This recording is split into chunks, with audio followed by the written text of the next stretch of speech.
Mataifa matatu ya Afrika Magharibi yaliyopo chini ya utawala wa kijeshi yamewasilisha rasmi notisi zao za kujiondoa kwenye mahakama ya kimataifa ya jinai ICC, yakiituhumu mahakama hiyo kuwa chombo cha ukandamizaji wa koloni mamboleo.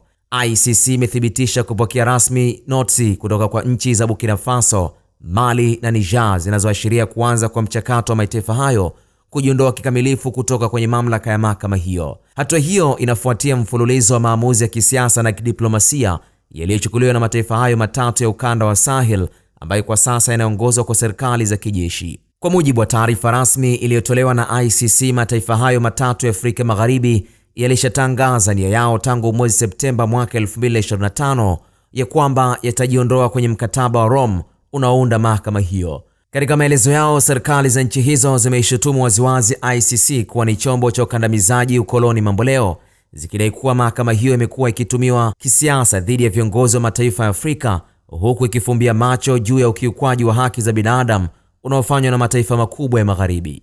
Kujiondoa kwa nchi hizi kunakuja wakati ambapo ukanda wa Sahel unakabiliwa na changamoto kubwa za kiusalama, ikiwa ni pamoja na mapambano dhidi ya makundi yenye msimamo mkali.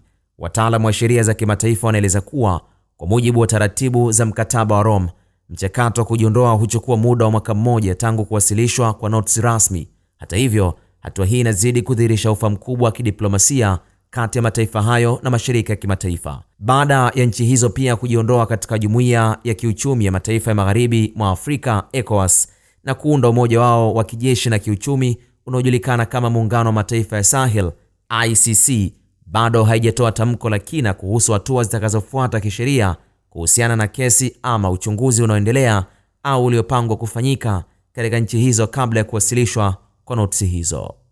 Khalid Omar, Kishki TV. Kishki TV, nuru ya dini yako.